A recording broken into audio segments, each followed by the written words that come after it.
ایک یہ بہن نے جو کویسچن کیا کہ بہنوئی کی لڑائی ہوئی ان کی بہن کے ساتھ، یعنی ایک شخص کی لڑائی ہوئی اپنی زوجہ کے ساتھ، اس نے اس کی بہن کو یعنی سالی کو فون کیا اور یہ اس طریقے سے کہا کہ اپنی بہن سے کہو میں طلاق دینا چاہتا ہوں. انہوں نے کہا آپ لکھ کر بھیج دیں. اس کے علاوہ کوئی اور آگے بات نہیں ہوئی اس پہ طلاق ہوئی یا نہیں ہوئی. دیکھیں صرف ارادہ طلاق اگر ظاہر کیا جائے تو اس پہ طلاق نہیں ہوتی ہے، اور اگر بعد میں انہوں نے نہیں بھیجی طلاق اور نہ طلاق کے الفاظ وغیرہ کوئی جیسے تنہائی کے اندر بعض اوقات انسان ادا کر دیتا ہے، ایسا کچھ بھی نہیں کیا اور بعد میں صلح بھی ہو گئی تو بالکل خوش و خرم رہیں، اس میں کوئی مسئلہ نہیں ہے. لیکن جیسے پھر بہن نے آگے ارشاد فرمایا جو اکثر ہمارے ہاں ہوتا ہے کہ ایک دفعہ لڑائی ہوئی، طلاق تک نوبت پہنچ گئی، لیکن دونوں فریق اسے عبرت حاصل نہیں کرتے ہیں، پھر دوبارہ شیطان کے تابع ہو کے لڑتے ہیں. اور لڑائی ہوئی تو گھر والوں نے کہا کہ تم فارغ کر دو، لڑکی والوں نے کہا میں فارغ کر دیں. انہوں نے کہا آپ عدالت سے جتنی جلدی ہو سکے خلا لے لیں، ہم اجازت دیتے ہیں، ایسا کر لیں آپ. اس میں بھی طلاق نہیں ہوئی، ٹھیک ہے نا. اگر وہ کہتے ہیں لڑکی والوں نے مطالبہ کیا فارغ کر دیں تو ان کے مطالبے میں کے جواب میں اگر وہ کہتے ہیں کہ چلو ٹھیک ہے فارغ کیا تو فوراً طلاق واقع ہوتی، وہ بھی لڑکا کہتا تو، لڑکی کی ماں یا بہنیں نہیں.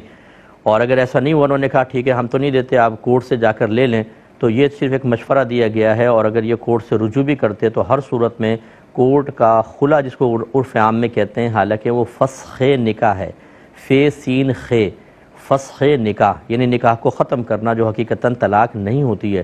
تو خلا تو شوہر دیتا ہے، ٹھیک ہے نا، طلاق بھی شوہر دیتا ہے، خلا بھی شوہر دیتا ہے. اگر بغیر پیسوں کے طلاق دی جائے اس کو طلاق کہتے ہیں، اور پیسوں کے بدلے میں طلاق دی جائے تو اس کو خلا کہا جاتا ہے. کورٹ میں نہ پیسہ ہے، نہ شوہر طلاق دے رہا ہے، نہ پیسے کے بدلے طلاق دے رہا ہے، تو وہ حقیقتاً خلا ہے نہیں. تو یہ صرف ایک مشورہ دیا کہ آپ کورٹ سے خلا لے لیں، اور انہوں نے نہیں اس پہ عمل کیا تو بہرحال یہ طلاق واقع نہیں ہوئی. لیکن میری گزارش ہے کہ دونوں فریقین کو چاہیے کہ پیار محبت سے زندگی گزاریں. اللہ تعالیٰ نے یہ ایک زندگی دی ہے بالکل مختصر سی، اور حقیقتاً یہ اس لیے دی ہے تاکہ ہم اس میں آخرت کی تیاری کر لیں. اور ہم بعض اوقات اپنی زندگی کو تلخ سے تلخ بناتے چلے جاتے ہیں، لڑائی جھگڑا فتنہ فساد، اور یہ اکثر ہمارا جہالت، ہمارے تکبر، ہماری کم علمی، اپنے آپ کو صحیح سمجھنا، دوسرے کو غلط سمجھنا، دوسرے سے معافی مانگنے کو اپنے لیے ذلت اور بے عزتی بنا لینا، اس کا معیار بنا لینا، ان چیزوں سے زندگی تباہ ہوتی ہے. پھر فرشتہ آ جائے گا، موت کا فرشتہ، کہ آئیے آپ کا وقت پورا ہو چکا، حسرت کے ساتھ رخصت ہو جائیں گے. جتنے بھائی بہن مجھے سن رہے ہیں جو شادی شدہ ہیں، میں گزارش کرتا ہوں ایک دوسرے کی قدر کریں، پیار محبت سے رہیں، اپنے بچوں کے لیے اچھے رول ماڈل بنیں. یہ نہ ہو کہ بچوں کے ذہن کے اندر وہ بیچارے تنہائی میں بیٹھے ہیں تو ماں باپ کی گالی گلوچ، مار پیٹ، رونا دھونا یہ ان کے ذہن میں چل رہا ہو. یہ کیا کر رہے ہیں آپ اپنے بچوں کے ساتھ؟ انہیں نفسیاتی طور پر آپ کتنا بیمار کر دیتے ہیں، سک کر دیتے ہیں. ان بچوں کی ذہنی نشو و نما متاثر ہو جاتی ہے. وہ کلاس میں بیٹھے ہوتے ہیں، ٹیچر کا لیکچر سن رہے ہوتے ہیں، لیکن ان کا ذہن وہاں حاضر نہیں ہوتا، کیونکہ گھر کے جو یہ منفی معاملات ہوتے ہیں ان کے ذہن پر بہت ہی بری طریقے سے اثر انداز ہوتے ہیں.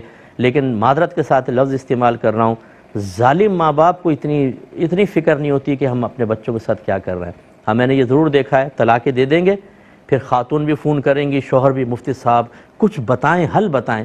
چھوٹے چھوٹے بچے ہیں ہمارے.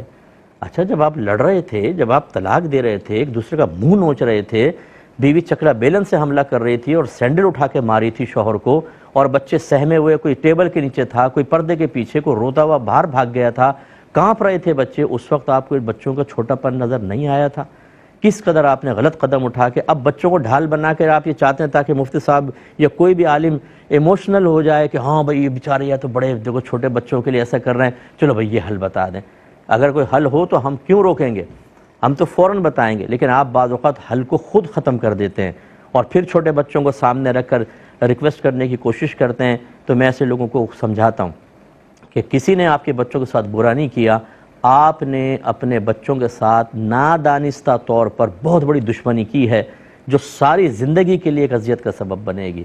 میرے خیال میں میری اتنی باتیں اگر کوئی سن کر تنہائی کے اندر غور کرے، اسے بہت کچھ سمجھنے کا موقع ملے گا.